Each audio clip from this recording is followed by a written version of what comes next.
বগুড়ার পাশাপাশি ঢাকা 17 থেকেও মনোনয়নপত্র নিলেন তারেক রহমান। কালই শেষ হচ্ছে দাখিলের নির্ধারিত সময়। রিটার্নিং অফিসার কার্যালয়গুলোতে প্রার্থী সমর্থকদের ভিড়। চক্রান্তকারী চক্রান্ত করবে, আর স্বাধীনভাবে মানুষ ভোট দিয়ে সবাই দোয়া করবেন যাতে সঠিকভাবে মনোনয়ন যে স্ক্রুটনি আছে সেগুলো থেকে উত্তীর্ণ হতে পারি। ওসমান হাদির হত্যায় জড়িতদের পালাতে সহায়তাকারী 2 জন ভারতে আটক। বিচার দাবিতে রাজধানী সহ বিভাগীয় শহরে ইনকিলাব মঞ্চের অবস্থান। চূড়ান্ত প্রার্থী ঘোষণায় হিমশিম খাচ্ছে জোটগুলো। এনসিপি থেকে এবার তাজনুভার পদত্যাগ, বিভেদ সৃষ্টির চক্রান্তকারীদের বিষয়ে সাবধান করলেন মির্জা ফখরুল। বিভিন্ন রকম কথাবার্তা উঠছে, বিভ্রান্তি সৃষ্টি হচ্ছে, আন্দোলন হচ্ছে।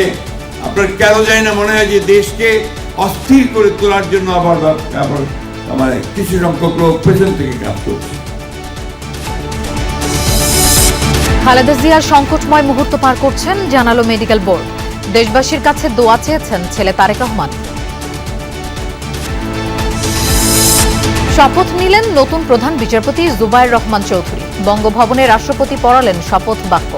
উপস্থিত ছিলেন প্রধান উপদেষ্টা।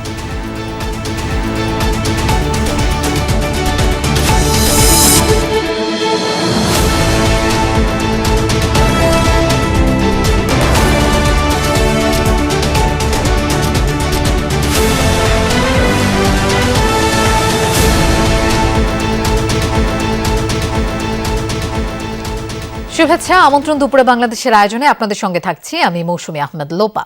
এতক্ষণ শিরোনাম দেখছিলাম। রাজধানীর গুলশানে বিএনপি চেয়ারপারসনের কার্যালয়ে গেছেন দলের ভারপ্রাপ্ত চেয়ারম্যান তারেক রহমান। আমরা এই বিষয়ে জানবো। আমাদের সাথে যোগ দিচ্ছেন সহকর্মী সাইফুদ্দিন রবিন। রবিন, কখন সেখানে গিয়েছেন তারেক রহমান, আর আজ তার কি কি কর্মসূচি রয়েছে একটু বিস্তারিত জানতে চাই। রূপা, ঠিক 10 থেকে 15 মিনিট আগেই বলা চলে বিএনপির ভারপ্রাপ্ত চেয়ারম্যান তারেক রহমান গুলশানে বিএনপি চেয়ারপারসনের যে কার্যালয় রয়েছে সেই কার্যালয়ে প্রবেশ করেছেন। এবং এটি নিঃসন্দেহে গুরুত্বপূর্ণ এই অর্থে যে বিএনপির ভারপ্রাপ্ত চেয়ারম্যান তারেক রহমান প্রথমবারের মতো এই কার্যালয়ে এলেন, অর্থাৎ তিনি এর আগে কখনো এই কার্যালয়ে আসার সুযোগ হয়ে ওঠেনি। এই অর্থে যে এটি আসলে মূলত 2008-এ যে নির্বাচন হয়েছিল সেই নির্বাচনের পর থেকে এই কার্যালয়টি চালু করেছে বিএনপি। এবং দলের ভারপ্রাপ্ত চেয়ারম্যান তারেক রহমান 2008-এর 11 সেপ্টেম্বর দেশ ছেড়ে বিদেশে যেতে হয় উন্নত চিকিৎসার জন্য, যার ফলে আসলে তার দেশে ফিরে এই কার্যালয়ে আসার আর সুযোগ হয়ে ওঠেনি। স্বদেশ প্রত্যাবর্তনের মধ্য দিয়ে তিনি এই কার্যালয়ে প্রথমবারের মতো আসার সুযোগটুকু পেলেন এবং এটি নেতাকর্মীদের অনেক বেশি উজ্জীবিত করলো বলে খানিক আগেই মন্তব্য করে গেলেন দলের সিনিয়র যুগ্ম মহাসচিব রিজভী আহমেদ। তিনি যেমনটি বলছিলেন যে এর আগে ভার্চুয়ালি নানানভাবে নেতাকর্মীদের সঙ্গে যোগাযোগ হতো তার, কিন্তু এই প্রথমবারের মতো এই কার্যালয় ব্যবহার কিংবা বাংলাদেশে এসে দেশের মাটিতে এসে দলের নেতাকর্মীদের সঙ্গে যোগাযোগ বা সাংগঠনিক কর্মকাণ্ড পরিচালনার জন্য এই কার্যালয় ব্যবহার, সেটি নিঃসন্দেহে বিএনপিকে আরও বেশি গতিশীল করবে এবং আগামী নির্বাচনকে কেন্দ্র করে দলের যাবতীয় পরিকল্পনা কিংবা দলের যাবতীয় কর্মকাণ্ড পরিচালনার ক্ষেত্রে তারেক রহমানের যে ভূমিকা বা যেই সম্পৃক্ততা সেটি সম্পাদনের ক্ষেত্রে সেটি একটা গুরুত্বপূর্ণ ধাপ হিসেবে কাজ করছে। যেটুকু উল্লেখ করতে হয়, যখন বিএনপির ভারপ্রাপ্ত চেয়ারম্যান তারেক রহমান গুলশানে তার বাসা থেকে বেরোলেন, সেই বাসা থেকে বেরিয়ে 2 মিনিটের পথ, মূলত গুলশান অ্যাভিনিউর 196 নম্বর বাসা থেকে বেরিয়ে তিনি এই 86 নং সড়কে আসলেন এবং সেখানে আসার পর দলের স্থায়ী কমিটির সদস্য ডক্টর খন্দকার মোশাররফ হোসেন, মির্জা আব্বাস, ডক্টর মঈন খান, গয়েশ্বরচন্দ্র রায়, আমির খুসরো মাহমুদ চৌধুরী তার এবং সেলিমা রহমান, দলের সর্বোচ্চ নীতি নির্ধারণী ফোরাম স্থায়ী কমিটির এই সদস্যরা তাকে স্বাগত জানান এবং তারা ভেতরেই অবস্থান করছিলেন বিএনপির ভারপ্রাপ্ত চেয়ারম্যান তারেক রহমানের আগমন উপলক্ষে এবং তারা তাকে স্বাগত জানান। এবং এরপর এখানে আগে থেকেই, অর্থাৎ বিএনপির ভারপ্রাপ্ত চেয়ারম্যান তারেক রহমানের দেশে আসার যখন আলোচনা হচ্ছিল তখন থেকেই এখানে যেই অফিস কক্ষটি প্রস্তুত করা হয়েছে তার ব্যবহারের জন্য, সেই অফিস কক্ষে গিয়েছেন, সরাসরি তিনি কার্যালয়ে প্রবেশ করে সেই অফিস কক্ষে গিয়েছেন এবং স্থায়ী কমিটির সদস্যদের সঙ্গে আলোচনা করছিলেন। এবং স্থায়ী কমিটির সদস্যদের সঙ্গে আলোচনার এবং বিএনপির ভারপ্রাপ্ত চেয়ারম্যান তারেক রহমানের সেই সাক্ষাতের যেই ছবিটি আমরা আসলে পেয়েছি সেখানে স্পষ্ট দেখা যাচ্ছে খুবই সাদা মাচা একটি কক্ষ এবং সেখানে কোনো ধরনের আয়োজন বা বাড়তি কোনো আয়োজন সেসব আমাদের চোখে পড়েনি। এই অর্থে যে কোনো ধরনের কারো কোনো ছবি নেই, একেবারেই শুধু একটি টেবিল চেয়ার, একেবারেই সাদামাটা, এবং তিনি সেই টেবিল চেয়ার নিয়ে একটা কর্নারে তার অবস্থান, এবং এরপর চারপাশে বেশ কিছু চেয়ার রয়েছে। কোনো ধরনের বাড়তি আয়োজনের মধ্য দিয়ে না গিয়ে একেবারে সাদামাটাভাবে তার অফিস কক্ষটি সাজানো। এবং বিএনপির ভারপ্রাপ্ত চেয়ারম্যান তারেক রহমান এখানে বেশ কিছুটা সময় থাকবেন। এরপর তার আজকের দিনে আর কোথাও কোনো গন্তব্য নির্ধারিত আছে কিনা সেটি এখন পর্যন্ত নিশ্চিত করে বলা যাচ্ছে না। এই অর্থে বলা যাচ্ছে না আসলে নিরাপত্তা এবং সেই সঙ্গে নেতাকর্মীদের আগ্রহী, কৌতূহলী, উৎসুক নেতাকর্মীদের ভিড় যেন রাস্তায় কোনো ধরনের জনদুর্ভোগ সৃষ্টি না করে, সে লক্ষ্যেই পূর্ব থেকে আসলে কোনো ধরনের নির্দেশনা দেওয়া হচ্ছে না যে তিনি এরপর কোথায় যাবেন, কোথায় যেতে পারেন, সেই সব কিছু আসলে বলা হচ্ছে না। এবং এখানটায় গত 3 দিন তার স্বদেশ প্রত্যাবর্তনের পর থেকে গত 3 দিন তিনি বাইরে জনগণের মাঝে বা জনসম্পৃক্ত বেশ কিছু কর্মসূচি পালন করেছিলেন, এবং তিনি রাস্তায় বেরোতে হয়েছিল, অর্থাৎ রাস্তায় বেরোতে হয়েছিল এই অর্থে যে জনবহুল এলাকায় তিনি গিয়েছেন, এবং সে কারণেই সেই পথগুলো বা সেই সময় নিরাপত্তা বাহিনীর ব্যাপক তৎপরতা আমাদের কাছে দৃশ্যমান ছিল। প্রথম দিন থেকেই যেমন সেনাবাহিনীর পাশাপাশি র্যাব, পুলিশ, বিজিবি তারা বেশ সতর্কভাবে তার নিরাপত্তা নিশ্চিতে আলাদা করে নিরাপত্তা বলয় তৈরি করেছিলেন, যেহেতু একেবারে জনসম্পৃক্ত এবং জনবহুল এলাকায় যাচ্ছিলেন বিএনপির ভারপ্রাপ্ত চেয়ারম্যান তারেক রহমান। সেজন্য কিন্তু আজকের দিনে তিনি যখন একেবারেই সাংগঠনিক রাজনৈতিক কর্মকাণ্ড পরিচালনা করছেন, তখন তার বাসা থেকে এই পথে আসার ক্ষেত্রে শুধুমাত্র সিএসএফ অর্থাৎ চেয়ারপারসন সিকিউরিটি ফোর্স যেটি রয়েছে তারাই কেবলমাত্র তার সঙ্গে সেই নিরাপত্তা কার্যক্রমে নিয়োজিত ছিল। আর পুলিশের যেই তৎপরতা সেটি কেবলমাত্র কার্যালয়ের বাইরে আমরা লক্ষ্য করছি। একটু দলের স্থায়ী কমিটির সদস্য আমির খুশরু মাহমুদ চৌধুরীর সঙ্গে কথা বলতে চাই। একটু জানাবেন, প্রথমবারের মতো বিএনপি ভারপ্রাপ্ত চেয়ারম্যান এলেন, কি মনে হচ্ছে সেটি আসলে দলকে কতটা সমৃদ্ধ?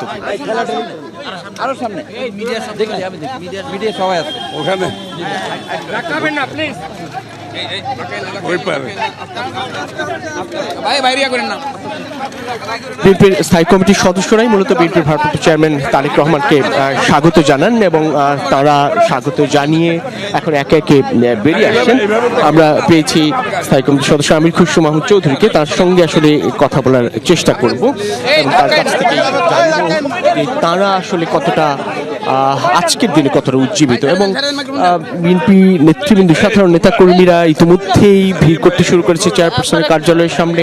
তারা যেমন বেশ উজ্জীবিত বটে এবং আগ্রহী, কৌতূহলী হয়ে কার্যালয়ের সামনে উপস্থিত হচ্ছে। তারা মনে করেন যে দল সাংগঠনিকভাবে আরও শক্তিশালী হবে আগামী দিনের পথ চলায়, এবং আগামী নির্বাচনে বেশ গতি সঞ্চার করবে বিএনপির কর্মকাণ্ডে। একটু কথা শুনবো দলের স্থায়ী কমিটির সদস্য আমির খুশরু মাহমুদ চৌধুরী। আপনারা স্বাগত জানান। এখন আসলে দল কতটা উজ্জীবিত হবে বলে মনে হচ্ছে? আগামী নির্বাচনে এটি কতটা প্রভাব?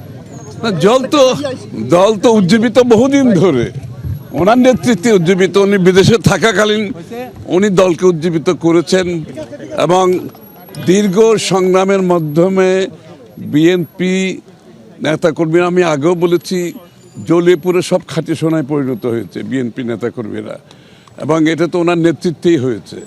এবং শেখ হাসিনার পতন, স্বৈরাচারের পতন ওনার নেতৃত্বে আমরা করতে সক্ষম হয়েছি। এখন ওনার ফিজিক্যাল প্রেজেন্স এটা তো অনেক বড় পাওয়া সকলের জন্য, এবং আমাদের জন্য, বিশেষ করে আমাদের নেতা হিসাবে উনি এখানে এসেছেন, কোটি মানুষ ওনাকে স্বাগত জানিয়েছেন, এবং প্রথমবারের মতো আজকে আমাদের ওনার চেয়ারপারসনের অফিসে উনি আসছেন এখানে। এটা তো অনেক বেশি আমাদের জন্য বড় পাওয়া এবং আনন্দের বিষয়। এবং আমাদের ফিলিং, অনুভূতিটা আপনারা বুঝতেই পারছেন। ওনাকে পেয়ে, চেয়ারম্যান, আমাদের অ্যাক্টিং চেয়ারম্যান সাহেবকে আমাদের অফিসে পেয়ে, এটা তো একটা ভিন্ন অনুভূতি। এবং আমরা ওনার সাথে বসে সামনাসামনি, অনেক দিন পরে সামনাসামনি বাংলাদেশ সম্বন্ধে আলোচনা করছি, বাংলাদেশের ভবিষ্যৎ নিয়ে আলোচনা করছি, রাজনীতি নিয়ে আলোচনা করছি, ঢাকার পরিবেশ নিয়ে কথা হয়েছে, এই যে এখানে যে দূষিত ঢাকা এটা নিয়ে আলাপ হয়েছে, এবং ঢাকার ট্রাফিক নিয়ে আলোচনা হয়েছে, ঢাকায় চলাচলের জন্য যে জনগণের অসুবিধা এটা আলোচনা হয়েছে, এবং ঢাকার যে লাইফ কত এক্সপেন্সিভ হয়ে গেছে, সাধারণ মানুষ ঢাকা শহরে থাকা যে কত কঠিন হয়ে গেছে, এগুলো আলোচনা হয়েছে। এবং এগুলো নিয়ে আমরা আগামী দিনে কি করতে পারি, কি করা যায়, এটাও কিছু কিছু আলাপ হয়েছে। না, স্বাভাবিক না, উনি তো অফিস করবেন এবং এখন তো বেশিরভাগ সময় ওনাকে কাটাতে হবে বাংলাদেশের প্রত্যন্ত অঞ্চলে, বিভিন্ন জায়গায় ওনাকে যেতে হবে, তো নির্বাচনী কার্যক্রম শুরু হয়ে যাচ্ছে। তো সুতরাং উনি অফিসে যে হয়তো বেশি সময় বাইরে দিতে হবে, জনগণের কাছে যেতে হবে। যে জনগণকে উনি বাইরে থেকে এতদিন অ্যাড্রেস করেছেন, যে জনগণের সাথে সম্পৃক্ত ছিলেন, সেটা উনি এখন ফিজিক্যালি সেই জনগণের কাছে যাচ্ছেন। এবং সেটা উনি আসার পরে তো সে অনুভূতি বাংলাদেশের জনগণ সেটা প্রমাণ করেছেন যে ওনার অনুপস্থিতি যে ওনারা কত গভীরভাবে উপলব্ধি করেছে, এবং আসার পরে মানুষের মনে যে আনন্দ, যে প্রত্যাশা, যে আকাঙ্ক্ষা দিয়েছে, সেটা পূরণ করতে গেলে আগামী দিনে ওরা তো বাংলাদেশের মানুষের কাছে যেতে হবে, কথা বলতে হবে, শুনতে হবে, এবং উনি বলার চেয়ে শুনে নেই বেশি, এটাই হচ্ছে বৈশিষ্ট্য ওনার। তো সুতরাং আমি তো মনে করি সারা জাতি উজ্জীবিত আজকে ওনার অপেক্ষায় আছেন। ইনশাআল্লাহ উনি যখন ওনার ভিজিট শুরু করবেন, আমি মনে করি শুধু আমাদের নেতাকর্মী সমর্থক না, সমস্ত বাংলাদেশের মানুষ যে প্রত্যাশা, এবং সেই প্রত্যাশা পূরণে ওনার যে পরিকল্পনা, উনি বলেছেন আই হ্যাভ এ প্ল্যান। ওনার যে পরিকল্পনা, একটা সুনির্দিষ্ট পরিকল্পনা, এমনি কোনো পরিকল্পনা, সুনির্দিষ্ট পরিকল্পনা সবাইকে নিয়ে, বাংলাদেশের প্রত্যেকটি নাগরিককে নিয়ে যে সুনির্দিষ্ট পরিকল্পনা, উনি সেটা বলছেন, এটা জনগণের সামনে তুলে ধরবেন। বাস্তবায়ন কিভাবে করবেন সেটাও বলছেন। শুধু পরিকল্পনা থাকলে তো হবে না, এটা বাস্তবায়নের জন্য ওনার যে। দর্শক, আজ প্রথমবারের মতো গুলশানের বিএনপি চেয়ারপারসনের কার্যালয়ে গেছেন ভারপ্রাপ্ত চেয়ারম্যান তারেক রহমান। সেই বিষয়ে আমরা শুনছিলাম বিএনপির স্থায়ী কমিটির সদস্য আমির খসরু মাহমুদ চৌধুরী কথা বলছিলেন। বগুড়ার পর এবার ঢাকা 17 আসনে প্রার্থী হলেন বিএনপির ভারপ্রাপ্ত চেয়ারম্যান তারেক রহমান। তার পক্ষে মনোনয়নপত্র তুলেছেন চেয়ারপারসনের একান্ত সচিব এবিএম আব্দুস সাত্তার। সকালে রাজধানীর সেগুনবাগিচায় বিভাগীয় কমিশনারের কার্যালয়ে যান এবিএম সাত্তার। এ সময় বিএনপির ভারপ্রাপ্ত চেয়ারম্যানের পক্ষে মনোনয়ন ফর্ম সংগ্রহ করেন তিনি। এদিকে প্রস্তুত তারেক রহমান এবং তার মেয়ে ব্যারিস্টার জায়মা রহমানের পরিচয়পত্র শনিবার রাতে তথ্য নিশ্চিত করেছে ইসির এনআইডি উইং। তবে চূড়ান্ত ভোটার তালিকায় নাম অন্তর্ভুক্ত করার আবেদন আজ নিষ্পত্তি হবে। এরপর মনোনয়নপত্র তোলা এবং দাখিলের জন্য একদিন সময় পাবেন। ঢাকা 17 আসনের গুলশান এলাকার 19 নম্বর ওয়ার্ডে ভোটার হতে আবেদন করেছেন তারেক রহমান ও জায়মা রহমান।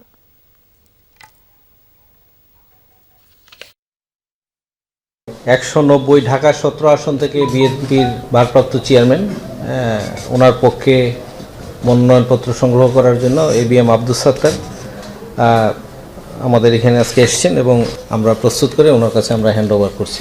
বিভাগীয় কমিশনার মহোদয় এবং তার যারা কর্মকর্তা আছেন তাদেরকে কৃতজ্ঞতা জানাচ্ছি যে আমি ফর্মটা তাদের কাছ থেকে গ্রহণ করছি এবং আপনাদের কাছেও তার পক্ষ থেকে দোয়া কামনা করছি।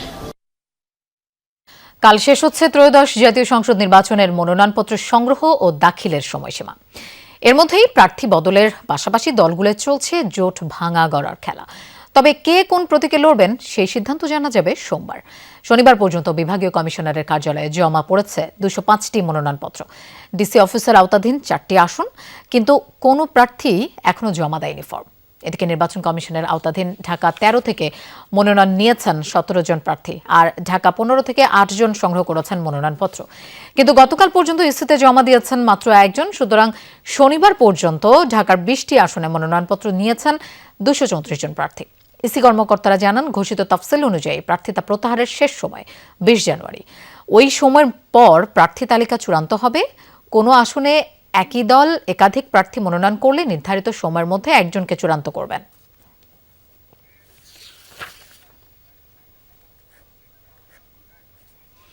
দর্শক, বিভাগীয় কমিশনার কার্যালয়ে আছেন আমাদের সহকর্মী সুমাইয়া ঐশী। আমরা তার কাছে যাচ্ছি। ঐশী, এখন পর্যন্ত ঢাকার কোন কার্যালয়ে কতটি মনোনয়নপত্র সংগ্রহ এবং দাখিল হয়েছে একটু জানতে চাই। এখন পর্যন্ত যেমনটি আমরা জানতে পেরেছি, আজকের যে তথ্য সেটি তো আজকে বিকেল 5টার পরে আসলে আনুষ্ঠানিকভাবে জানা যাবে সারাদিন ব্যাপী কতটি মনোনয়নপত্র জমা হলো বা নিলেন প্রার্থীরা। তবে একদম গতকাল পর্যন্ত 234 জন প্রার্থীর হিসাব আমরা পেয়েছি। 234 জন প্রার্থী, যার মধ্যে ঢাকা বিভাগীয় কমিশনার অর্থাৎ এই কার্যালয় থেকে 205 জন আসলে মনোনয়ন ফর্ম নিয়েছেন এবং ডিসি অফিস থেকে 4 জন নিয়েছেন এবং 25 জন নিয়েছেন আসলে ইসি থেকে 25 জন নিয়েছেন। ফলে সব মিলিয়ে 234 জনের হিসেব আমরা এখন পর্যন্ত পেয়েছি। আজকে কজন নেন বা জমা দেন সেই হিসেবটি আসলে বিকেল 5টার পর জানতে পারবো, যেহেতু মনোনয়ন ফর্ম জমা এবং তোলার শেষ সময় বিকেল 5টা এজন্য। এবং যেমনটি আরও একটু তথ্য জানিয়ে দিতে চাই, সেটি হচ্ছে একদম সকালবেলা তারেক রহমানের হয়ে তার বিএনপি চেয়ারপারসনের একান্ত সচিব তিনি কিন্তু মনোনয়ন ফর্ম নিয়েছেন তারেক রহমানের হয়ে, ফলে সেটিও একটি হিসেবের মধ্যে অন্তর্ভুক্ত হবে। আজকে বিকেলে সেই হিসেবটি আমাদেরকে জানানো হবে, সংখ্যাটি মোট। এবং এই আসনে অর্থাৎ ঢাকা 17 আসনে, যেটি গুলশান, বনানী, বারিধারা এই অংশগুলো নিয়ে গঠিত ঢাকা 17 আসন, এই আসনে কিন্তু জামাতের যিনি প্রার্থী ডক্টর এস.এম. খালিদুজ্জামান, তিনি কিন্তু তারেক রহমানের হয়ে প্রতিদ্বন্দ্বিতা করবেন জামাতের পক্ষ থেকে। এবং এনসিপির পক্ষ থেকে এই ঢাকা 17 আসনে ছিলেন তাসনুভা জাবিন, তবে তিনি কিন্তু পদত্যাগ করেছেন, সেই তথ্যটি আমরা পেয়েছি বেশ কিছুক্ষণ আগেই। ফলে এনসিপির পক্ষ থেকে এখনও ঢাকা 17 আসনে কোনো প্রার্থী পদত্যাগের পরে আনুষ্ঠানিকভাবে জানানো হয়নি। এই আসনে আসলে তাসনুভা জাবিন স্বতন্ত্র প্রার্থী হিসেবে নির্বাচন করবেন নাকি 17 আসনে এনসিপির পক্ষ থেকে নতুন করে কাকে দেয়া হয়, সেই তথ্যগুলো আসলে আমরা আরও পরে জানতে পারবো। সেই তথ্যগুলো জানার জন্য আমাদেরকে আসলে অপেক্ষা করতে হবে। তবে যে 14 ধরনের কাগজ প্রস্তুত করতে হয় মনোনয়ন ফর্ম জমা দেওয়ার জন্য, সেই 14 ধরনের কাগজপত্র তৈরি করে আসলে জমা দেওয়ার শেষ সময় আগামীকাল বিকেল 5টা পর্যন্ত। ঐশী, আপনাকে ধন্যবাদ আমাদের সাথে যোগ দেওয়ার জন্য। গণতান্ত্রিক রাজনৈতিক দল অন্য যে কোনো দলের সাথে জোট করতে পারে, তবে তাদের ঘোষিত আদর্শের সাথে নতুন দলটির সিদ্ধান্ত মিলছে না বলে মনে হয়, এমন মন্তব্য করেছেন জামায়াতে এনসিপি জোট ইস্যুতে নজরুল ইসলাম খান, বিএনপির স্থায়ী কমিটির সদস্য নজরুল ইসলাম খান। দুপুরে আগারগাঁওয়ে সিএসির সাথে সাক্ষাৎ শেষে জামায়াত এনসিপির জোট ও পদত্যাগ ইস্যুতে এমন মন্তব্য করেন তিনি। নির্বাচন কমিশনে বিএনপি আরপিওতে সন্তানের আয়ের হিসাবের বিষয়টি স্পষ্ট করতে চিঠি দিয়েছে বলেও জানান তিনি। এছাড়া এআই এর ব্যবহার করলে আইনানুগ ব্যবস্থা নির্বাচনী প্রচারণা বন্ধের বিষয়ে ইসিকে অবগত করা হয়। জামায়াতের সমাবেশ আচরণবিধি লঙ্ঘন করছে কিনা সেটিও ইসির বিষয় বলে জানান তিনি।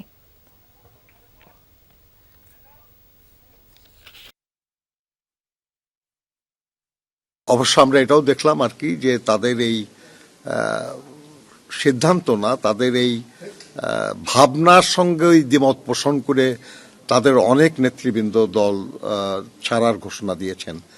অর্থাৎ মনে হয় যেন তাদের ঘোষিত আদর্শ বা ঘোষিত ভাবনার সঙ্গে তাদের এই নতুন চিন্তা এটা বোধহয় যাচ্ছে না আর কি। বিএনপি একটা গণতান্ত্রিক রাজনৈতিক দল হিসাবে সব রাজনৈতিক দলের স্বাধীন সিদ্ধান্ত গ্রহণের অধিকার স্বীকার করে। দর্শক, জামায়াতের সাথে এনসিপির জোট করা এবং এ নিয়ে দলের মধ্যে অস্থিরতা আর নারী নেত্রীদের পদত্যাগ বিষয়ে আমরা আরও জানব দলটির যুগ্ম আহ্বায়ক সরওয়ার তুষারের কাছ থেকে। সরওয়ার তুষার, আপনাকে স্বাগত জানাচ্ছি দুপুরে বাংলাদেশের আয়োজনে। আপনার কাছে যেটি জানতে চাই, একদিকে পদত্যাগ, অন্যদিকে জামায়াতের সাথে জোট করা নিয়ে দলের মধ্যে একটা টানাপোড়েন চলছে। শেষমেশ কি করতে যাচ্ছে এনসিপি? আর আগামীকালই তো মনোনয়ন সংগ্রহ এবং জমা দেওয়ার শেষ দিন। আপনাকে ধন্যবাদ। আমরা দল হিসেবে অভিন্ন সিদ্ধান্তই নেব। আমাদের দলের যে গত ইসি মিটিং, সেই ফোরামে এ ব্যাপারে আলোচনা হয়েছে, সেখানে কারো কারো ভিন্নমত ছিল, কিন্তু দল হিসেবে আমাদেরকে অভিন্ন সিদ্ধান্ত নিতে হবে এবং যে কোনো সিদ্ধান্তের পক্ষে দলের অধিকাংশ কেন্দ্রীয় লিডার তারা আসলে এক জায়গাতেই আছে এবং তারা আহ্বায়ক এবং সদস্য সচিবের প্রতি তাদের আস্থা পুনর্ব্যক্ত করেছেন। সেই সিদ্ধান্ত কিছু সামান্য কয়েকজনের হয়তো মনোপুত হচ্ছে না, তো সেটা তারা তাদের ব্যক্তিগতভাবে তাদের মতো সিদ্ধান্ত নিচ্ছে, কিন্তু আমরা দল হিসেবে অভিন্ন সিদ্ধান্ত নেব এবং সেই সিদ্ধান্তটা কি সেটা আমরা 2-1 দিনের মধ্যেই হয়তো জানতে পারবো। সেটি আপনারা জানতে পারবেন, কিন্তু এই যে যেটি জানতে চাচ্ছি যে নারী নেত্রীদের পদত্যাগ, তাদের এই পদত্যাগের বিষয়ে এনসিপি কি চিন্তা ভাবনা করছে? তাদের ব্যক্তিগত সিদ্ধান্ত এবং দুজন এ পর্যন্ত পদত্যাগ করেছেন। তারা দলীয় মিটিংয়ে ছিলেন, তাদের মধ্যে একজন, সেখানে তারা আসলে কোনো মতামত রাখেন নাই এ বিষয়ে, কিন্তু আমরা ফেসবুকের মাধ্যমে জানতে পেরেছি যে তারা পদত্যাগ করছেন এবং আমি মনে করি যে এটা একটা অসাংগঠনিক সিদ্ধান্ত হয়েছে তাদের তরফ থেকে। তবু যেহেতু তারা আমাদের দীর্ঘদিন আমাদের সাথে ছিলেন, আমরা তাদের প্রতি সম্পূর্ণ শ্রদ্ধা জানাতে চাই, রাখতে চাই এবং শুভকামনা জানাতে চাই। একটা বড় দল তার জার্নির মধ্যে এরকম অনেক ঘটনা ঘটে, কিন্তু আমাদেরকে দল হিসেবে এগিয়ে যেতে হবে এবং আশা করি যে তাদের উচিত ছিল যেটা যে দলের সিদ্ধান্তের প্রতি সম্মান জানিয়ে বা ভিন্নমত সহকারে দলে অবস্থান করা। বাকি যারা আছে তারা হয়তো সে কাজটা করবে। সারার তুষার, আপনাকে ধন্যবাদ দুপুরে বাংলাদেশের আয়োজনে যোগ দেওয়ার জন্য। এনসিপি থেকে পদত্যাগ করেছেন যুগ্ম আহ্বায়ক তাজনুভা জামিন। এনসিপি থেকে পদত্যাগের বিষয়টি তার ফেসবুকের ভেরিফাইড পেজ থেকে জানান। পোস্টে তিনি লেখেন, হয়তো জামায়াতের সাথে জোটে ঐতিহাসিক কারণ বা নারী বিষয়ের কারণে আপত্তি, তবে এর চেয়েও ভয়ঙ্কর যে কারণ তা হলো সেটা যে প্রক্রিয়ায় হয়েছে। তিনি আরও লেখেন, কয়েকদিন আগে সারা দেশ থেকে মনোনয়ন সংগ্রহের ডাক দিয়ে 125 জনকে মনোনয়ন দিয়ে 30 জনের সিটের সমঝোতা করে বাকিদের নির্বাচন করতে দেয়া হবে না। এই সিদ্ধান্তে সিলমোহর বসানো হয়েছে। বিষয়টি ঠেলতে ঠেলতে একদম শেষ অবধি এনেছে যাতে কেউ স্বতন্ত্র নির্বাচনও করতে না পারে। তিনি জানান, আগামীকাল মনোনয়ন জমা দেওয়ার শেষ তারিখ পুরো অগোছালো করে চোখের পলকে ডিজোন করে দিয়েছে। অনেকে মনে করছে যে জামাতের সাথে জোটটাই একমাত্র কারণ। আসলে জামাতের সাথে জোটটা না, জামাতের সাথে যে প্রক্রিয়ায় জোটটা হয়েছে এটা আমি অনেকটা মনে করি যে এই প্রক্রিয়াটা আগে থেকেই পরিকল্পিত ছিল, এভাবেই প্ল্যান করে এটাকে এতটুকু নিয়ে আসা হয়েছে। প্রথম দফাই এনসিপি নিজের সক্রিয়তাটা প্রতিষ্ঠা না করে জামাতের সাথে জোট করলে এনসিপিকে আর আলাদা করা যাবে না। এটা যদি 5 বছর পর একটা রাজনৈতিক কৌশল হিসেবে জোট হতো তখন এটা হতো। ওসমান হাদির হত্যাকারী ফয়সাল আলমগীরকে পালাতে সহায়তাকারী 2 জনকে ভারতের মেঘালয়ে আটক করা হয়েছে। ডিএমপির মিডিয়া সেন্টারের এক ব্রিফিংয়ে এই তথ্য জানান অতিরিক্ত police commissioner SN Mohammad Nazrul Islam. তিনি বলেন, ময়মনসিংহের হালুয়াঘাট সীমান্ত দিয়ে ভারতে পালিয়ে গেছে ওসমান হাদির হত্যাকারী ফয়সাল আলমগীর। তিনি বলেন, শুটার ফয়সাল ও মোটরসাইকেল চালক আলমগীরকে পালাতে সহায়তাকারী সহ মোট 11 জনকে গ্রেফতার করা হয়েছে। ওসমান হাদি হত্যার ঘটনা পূর্ব পরিকল্পিত, তাই ফয়সাল ও আলমগীর ঘটনার পরপরই ময়মনসিংহের হালুয়াঘাট সীমান্ত দিয়ে পালিয়ে যায়। এ ঘটনায় 6 জন স্বীকারোক্তিমূলক জবানবন্দি দিয়েছেন। পুলিশ বলছে, মামলাটির তদন্ত শেষ পর্যায়ে আগামী 7 দিনের মধ্যে চার্জশিট দেওয়া হবে। পুলিশের ধারণা, 5 আগস্ট পরবর্তী সময়ে ভোকাল ছিলেন ওসমান হাদি। তার বক্তব্যে একটি গ্রুপ ক্ষতিগ্রস্ত, তাই তাদের টার্গেটে পরিণত করা হয় ওসমান হাদি। রাজনৈতিক কারণে হাদিকে খুন করা হতে পারে ব্রিফিংয়ে জানান নজরুল ইসলাম। তিনি বলেন, হাদির খুনিদের দেশে ফিরিয়ে আনার চেষ্টা চলছে।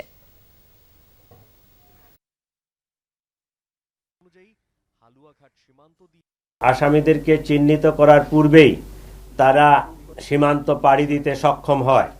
হালুয়াঘাটের পূর্বে মুন ফিলিং স্টেশনে জনৈক ফিলিপ এবং সঞ্জয় তাদেরকে গ্রহণ করার জন্য অপেক্ষা করতে থাকে। ফিলিপ তাকে সীমান্ত পার করে ভারতের মেঘালয় রাজ্যে জনৈক পুত্তির নিকট হস্তান্তর করে। মেঘালয় পুলিশের সাথে যোগাযোগ করে যেটি জানতে পেরেছি, তারা ইতোমধ্যে পুত্তি ও স্বামীকে গ্রেফতার করেছে। দেশ ক্রান্তিকাল পার করছে। আন্দোলন ও অন্যান্য কাজের মাধ্যমে দেশকে অস্থির করে তোলার চেষ্টা করা হচ্ছে। এ সময় সকলকে সাবধান থাকার আহ্বান জানান বিএনপি মহাসচিব মির্জা ফখরুল ইসলাম আলমগীর। সকালে ঠাকুরগাঁও সদর উপজেলায় মানব কল্যাণ পরিষদ চত্বরে আলেম ওলামাদের সাথে এক মতবিনিময় সভায় এসব কথা বলেন তিনি। দেশ যেন আবারও কোনো অন্ধকারের দিকে চলে না যায়, সেজন্য সবাইকে ঐক্যবদ্ধ হয়ে কাজ করার আহ্বানও জানান মহাসচিব। এছাড়া নিজেদের মধ্যে বিভেদ অনৈক্য তৈরি করলে চক্রান্তকারীরা তাদের উদ্দেশ্য বাস্তবায়ন করতে পারবে। এতে দেশ ও জাতি সকলেই ক্ষতিগ্রস্ত হবে। পাশাপাশি কুরআন সুন্নাহ ভিত্তিক আইন বাস্তবায়নে বিএনপি অঙ্গীকারবদ্ধ বলেও জানান বিএনপি মহাসচিব।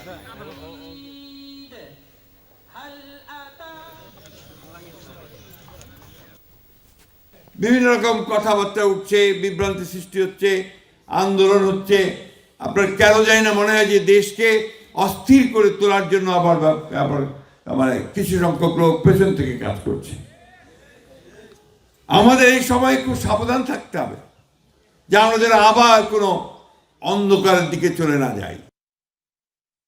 বিএনপি চেয়ারপারসন বেগম খালেদা জিয়ার শারীরিক অবস্থা অপরিবর্তিত। এই তথ্য জানিয়েছেন তার ব্যক্তিগত চিকিৎসক ডাক্তার এজেডএম জাহিদ হোসেন। শনিবার রাত 12টা নাগাদ এক সংবাদ সম্মেলনে তিনি এসব কথা বলেন। জানান, রাতে দীর্ঘ সময় মায়ের শয্যা পাশে ছিলেন তারেক রহমান। মেডিকেল বোর্ডের সিদ্ধান্তেই চলছে খালেদা জিয়ার চিকিৎসা। 1 মাসেরও বেশি সময় ধরে রাজধানীর এভারকেয়ার হাসপাতালে ভর্তি বিএনপি চেয়ারপারসন খালেদা জিয়া রয়েছেন দেশি বিদেশি চিকিৎসকদের সমন্বয়ে গঠিত মেডিকেল বোর্ডের নিবিড় পর্যবেক্ষণে। মাঝে উন্নত চিকিৎসার জন্য বিদেশে নেওয়ার উদ্যোগ নেওয়া হলেও পরে বাতিল করা হয় সে সিদ্ধান্ত। শনিবার রাতে ধানমন্ডির শ্বশুরবাড়ি থেকে বেরিয়ে সরাসরি এভারকেয়ার হাসপাতালে যান বিএনপির ভারপ্রাপ্ত চেয়ারম্যান তারেক রহমান। রাত 10টার মিনিট 20 আগে হাসপাতালে পৌঁছান তিনি। 2 ঘন্টার মতো ছিলেন তিনি। এ সময় তিনি কথা বলেছেন মা খালেদা জিয়ার চিকিৎসকদের সাথে। রাত 12টার দিকে হাসপাতাল থেকে বেরিয়ে যান তারেক রহমান। পরে খালেদা জিয়ার শারীরিক অবস্থা জানাতে ব্রিফ করেন মেডিকেল বোর্ডের অন্যতম সদস্য ডাক্তার AJM জাহিদ। জানান, দীর্ঘ এই সময়ে সে অর্থে কোনো বদল হয়নি বিএনপি চেয়ারপারসনের স্বাস্থ্যের। স্বাভাবিকভাবেই ওনার শারীরিক অবস্থার উন্নতি হয়েছে এই কথা বলা যাবে না, কিন্তু ওনার অবস্থার অত্যন্ত জটিল এবং উনি একটা সংকটময় মুহূর্ত পার করছেন। যদি আল্লাহ করে উনি চিকিৎসকদের চিকিৎসা প্রচেষ্টা এবং আল্লাহর অশেষ মেহেরবানিতে উনি যদি এই সংকটটা উতরিয়ে যেতে পারেন আলহামদুলিল্লাহ, তাহলে হয়তো আমরা ভালো কিছু পাব। ডাক্তার জাহিদ জানান, চিকিৎসকদের সাথে সার্বক্ষণিক যোগাযোগ রাখছেন তারেক রহমান। দলের নেতাকর্মীদের হাসপাতালের সামনে ভিড় না করার নির্দেশনাও দিয়েছেন। দলীয় নেতাকর্মীকে উনি নির্দেশ দিয়েছেন এবং উপদেশ অনুরোধ করেছেন যাতে এই হসপিটালে চিকিৎসার জন্য যারা রোগীরা আছে এবং দেশনেত্রী বেগম খালেদা জিয়ার চিকিৎসাতেও যাতে ব্যাঘাত না হয়, অন্য রোগীদের চিকিৎসাতেও যাতে কোনো ব্যাঘাত সৃষ্টি না হয়, সেই জন্য সবাই যাতে অত্যন্ত সাবধানতা অবলম্বন করে। বেগম খালেদা জিয়ার জন্য দেশবাসীর কাছে দোয়া চেয়েছেন ছেলে তারেক রহমান। তাজনুর ইসলাম, যমুনা নিউজ, ঢাকা। আজও বাংলাদেশের স্বাধীনতা ও সার্বভৌমত্ব নস্যাৎ করতে চায় অনেকে, এমন মন্তব্য করেছেন বিএনপির সিনিয়র যুগ্ম মহাসচিব রুহুল কবির রিজভী। জাসাসের 47তম প্রতিষ্ঠাবার্ষিকী উপলক্ষে বিএনপির প্রতিষ্ঠাতা এবং সাবেক রাষ্ট্রপতি জিয়াউর রহমানের সমাধিতে নেতাকর্মীদের নিয়ে শ্রদ্ধা জানানোর শেষে এসব কথা বলেন দলের সিনিয়র যুগ্ম মহাসচিব। তিনি বলেন, কোনো আধিপত্যবাদী শক্তি বাংলার সংস্কৃতি বিলীন করতে পারবে না, যে কোনো মূল্যে আধিপত্যবাদের থাবা প্রতিহত করতে হবে। তারেক রহমানের নির্বাচনে অংশ নেওয়ার বিষয়ে রিজভী বলেন, ভোটারদের উদ্দীপনার প্রতীক বিএনপির ভারপ্রাপ্ত চেয়ারম্যান তারেক রহমান। মন্তব্য করেন, যে কোনো জায়গা থেকে নির্বাচন করতে পারেন তিনি।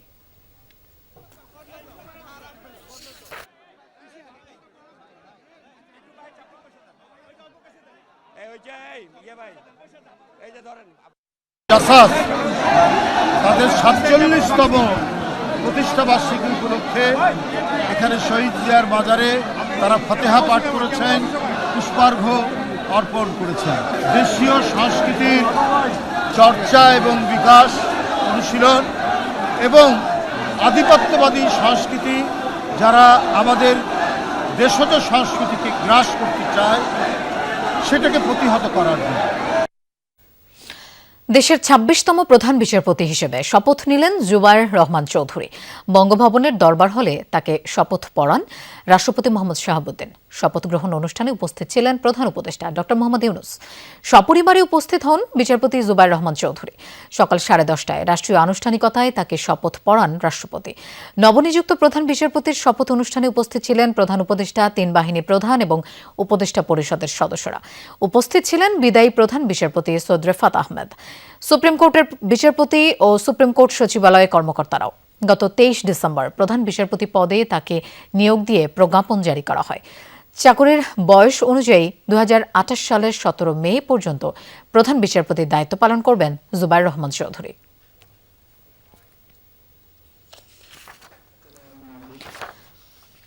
ত্রয়োদশ জাতীয় সংসদ নির্বাচনে অংশ নিতে পদত্যাগ করেছেন রাষ্ট্রের সর্বোচ্চ আইন কর্মকর্তা অ্যাটর্নি জেনারেল মোহাম্মদ আসাদুজ্জামান। সকালে রাষ্ট্রপতির কাছে আনুষ্ঠানিক পদত্যাগপত্র পাঠিয়েছেন তিনি। আসন্ন সংসদ নির্বাচনে ঝিনাইদহ 1 আসনে বিএনপির প্রার্থী হিসেবে লড়বেন মোহাম্মদ আসাদুজ্জামান। দল থেকে মনোনয়নও পেয়েছেন তিনি, তবে পদত্যাগপত্রে তিনি ব্যক্তিগত কারণ উল্লেখ করেছেন। শনিবার রাত 10টার দিকে পদত্যাগপত্রে তিনি স্বাক্ষর করেন। অ্যাটর্নি জেনারেলের কার্যালয় থেকে তাকে বিদায়ী সংবর্ধনাও দেওয়া হয়। 2024 সালের 8 আগস্ট থেকে অ্যাটর্নি জেনারেল পদে নিযুক্ত ছিলেন তিনি।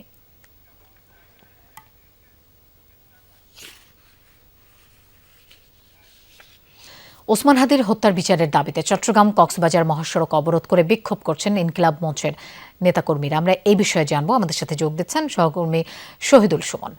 সুমন, আর কি দাবি জানিয়েছেন আন্দোলনকারীরা, একটু বিস্তারিত জানতে চাই। লোপা, বিশেষ আর কোনো দাবি নেই, সবাই একই কথা বলছেন। ওসমান হাদির হত্যার সাথে যারা জড়িত তাদের দ্রুত গ্রেপ্তার এবং বিচারের দাবি তারা জানাচ্ছেন। পূর্ব নির্ধারিত কর্মসূচির অংশ হিসাবে ঠিক দুপুর 2টায় কিন্তু ইনকিলাব মঞ্চের যারা নেতাকর্মীরা রয়েছেন তারা শাহ আমানত সেতু এলাকায় এসে পৌঁছান এবং সেখানেই তারা তাদের যে কর্মসূচি চট্টগ্রাম কক্সবাজার যে মহাসড়ক সেটি তারা অবরোধ করে। আপনি দেখছেন যে বিক্ষুব্ধ যারা নেতাকর্মীরা রয়েছেন তারা কিন্তু সড়কের উপর বসে সেখানে যান চলাচলে আসলে প্রতিবন্ধকতা তৈরি করেছেন, ফলে এখান দিয়ে আসলে চলাচল করা সব ধরনের যানবাহন আমরা দেখছি আটকা পড়েছে। একই সাথে কিন্তু আমরা দুপাশের সড়কে আসলে তারা অবরোধ করেছেন এবং যার ফলে আমরা দেখছি সকল ধরনের যাত্রীবাহী যেসব যানবাহনগুলো রয়েছে, পণ্যবাহী যানবাহনগুলো সবকিছু কিন্তু আটকা পড়ছে। ফলে এই যে দীর্ঘ কয়েক কিলোমিটার আসলে এই যে যানজট সেটি আসলে ছড়িয়ে যাওয়ার আশঙ্কা করছেন যারা সংশ্লিষ্ট রয়েছেন তারা। এখানকার যারা বিক্ষুব্ধ নেতা কর্মীরা রয়েছেন তারা আসলে বলছেন যে যতক্ষণ পর্যন্ত হাদি হত্যার দৃশ্যমান কোনো কার্যক্রম, বিচারের কোনো দৃশ্যমান কার্যক্রম তারা দেখবে না, ততক্ষণ পর্যন্ত তাদের যে কার্যক্রম সেটি তারা চালিয়ে যাবে। আজকের যে কর্মসূচি সেটি আপাতত তারা বিকেল 5টা পর্যন্ত চালিয়ে যাওয়ার কথা বলল। ধীরে ধীরে তাদের যেই কঠোর কার্যক্রম সেটি আসলে তারা চালিয়ে যাওয়ার কথা বলছেন। আগামী 3 কর্মদিবসের মধ্যে যদি হাদি হত্যার চার্জশিট সহ দৃশ্যমান কোনো কার্যক্রম তারা না দেখেন চোখে সরকারের তরফ থেকে, সেক্ষেত্রে তারা বলছেন যে চট্টগ্রাম বিভাগ ব্লকেট কর্মসূচির বাইরেও আসলে শাটডাউন কর্মসূচি তারা করবে। একই সাথে সারা দেশ চট্টগ্রাম থেকে বিচ্ছিন্ন করে দেওয়ারও আসলে এখানকার যারা নেতাকর্মীরা রয়েছেন তারা হুঁশি দিচ্ছেন। দেখছেন তারা একেবারে প্রথম থেকে তারা এখানে বিভিন্ন ধরনের আধিপত্য বিরোধী এবং সরকার বিরোধী নানা ধরনের স্লোগান, যে সরকার বিরোধী স্লোগান বলছি আমি এই কারণেই যে তারা বর্তমানে যে আইন উপদেষ্টা এবং সরকার উপদেষ্টা তাদের যে পদত্যাগ সেটির দাবিও করছেন। তারা আসলে বলছেন যে হাদি হত্যা সহ হত্যাকাণ্ডের সাথে জড়িত কিংবা আইন শৃঙ্খলা অবনতি যারা করছে তাদের কোনো তথ্যই স্বরাষ্ট্র উপদেষ্টার কাছে থাকে না, বরঞ্চ তিনি দেশের যে বিভিন্ন ধরনের সবজি কিংবা দ্রব্যমূল্য রয়েছে নিত্য প্রয়োজন সেগুলোর দাম বাড়ছে কিনা কমছে সেই তথ্য তিনি ঠিক মতোই রাখছেন। ফলে এখানকার যারা নেতা কর্মীরা রয়েছেন তারা কিন্তু এখানে ক্ষোভ প্রকাশ করছেন বর্তমান সরকারের যে কার্যক্রম, তারা কোনো ধরনের যে নিরাপত্তা ব্যবস্থা, বিশেষ করে জুলাই যারা নেতৃত্ব দিয়েছেন জুলাই আন্দোলন, তাদের ব্যাপারে যে কোনো ধরনের নিরাপত্তা ব্যবস্থা তারা সরকার তৈরি করতে পারছে না। এক্ষেত্রে কিন্তু এখানকার যারা নেতাকর্মীরা রয়েছে ইনকিলাব মঞ্চের তারা বিক্ষোভ করছেন এবং তারা ক্ষোভ প্রকাশ করছেন। একই সাথে তারা বলছেন বিকেল 5টা পর্যন্ত তাদের যে কর্মসূচি সেটি চালাবেন এবং পরবর্তীতে দিনকে দিন তারা কঠোর আন্দোলনের দিকে তারা আসলে যাবেন। লোপা, সুমন, আপনাকে ধন্যবাদ আমাদের সাথে যোগ দেওয়ার জন্য। জয়পুরহাটের 5BB সীমান্তে আবারও কাঁটাতারের বেড়া দেওয়ার চেষ্টা করেছে ভারতীয় সীমান্তরক্ষী বাহিনী বিএসএফ। ভোরে উপজেলার কয়া বিওপির আওতাধীন পূর্ব উচনা ঘুনাপাড়া সীমান্ত এলাকায় এই ঘটনা ঘটে। খবর পেয়ে জয়পুরহাট 20 বিজিবি ব্যাটালিয়নের সদস্যরা ঘটনাস্থলে পৌঁছালে তাদের বাধার মুখে কাজ বন্ধ করে সরে যায় বিএসএফ জওয়ানরা। এর আগে শনিবার ভোরেও আন্তর্জাতিক সীমান্ত আইন লঙ্ঘন করে একই সীমান্ত এলাকায় কাঁটাতারের বেড়া দেওয়ার চেষ্টা করে ভারতীয় সীমান্তরক্ষী বাহিনী। পরে বিজিবি ও স্থানীয়দের বাধায় কাজ বন্ধ করে চলে যায় তারা। এ ঘটনায় দুপক্ষের মধ্যে একটি পতাকা বৈঠকও অনুষ্ঠিত হয়। আজ সকাল থেকে বিএসএফ এর কার্যক্রম ঘিরে এলাকায় থমথমে পরিস্থিতি বিরাজ করছে। টহল জোরদারের পাশাপাশি অপ্রীতিকর পরিস্থিতি মোকাবেলায় প্রস্তুত রয়েছেন বিজিবি সদস্যরা।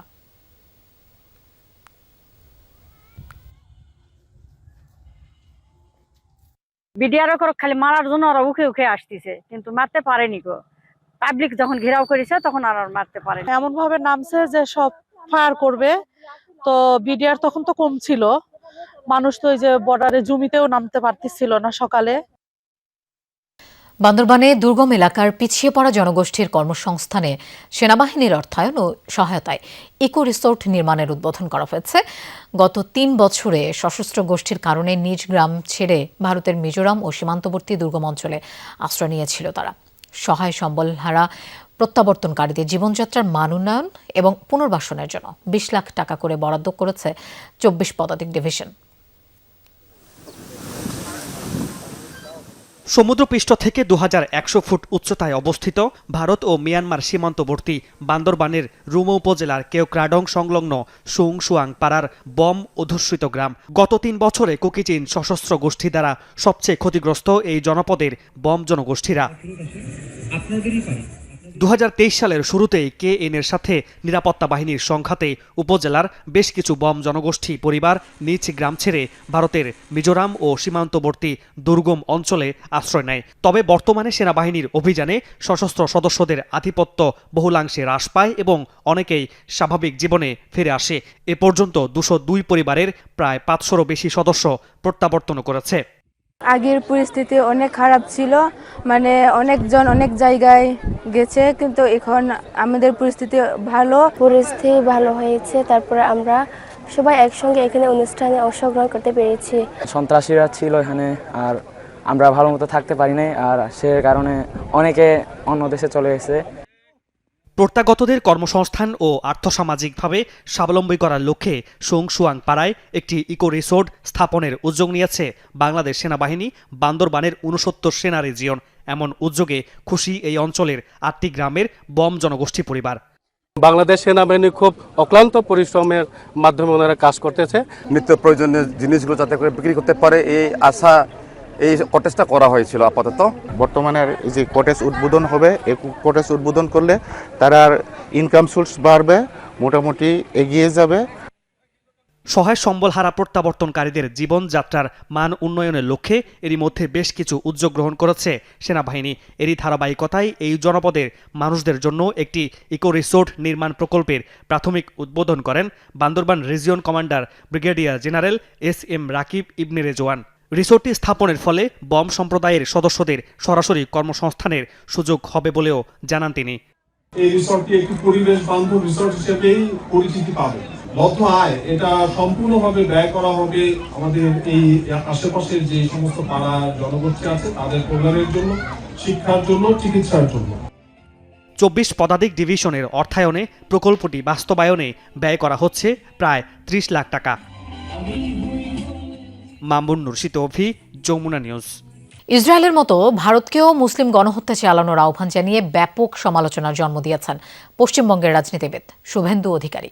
ময়মনসিংহের দীপুচন্দ্র দাস হত্যাকাণ্ড নিয়ে এক প্রশ্নের জবাবে বিজেপির এই রাজনীতিকের মন্তব্য, গাজার মতো বাংলাদেশের জনগণকেও শিক্ষা দিতে হবে।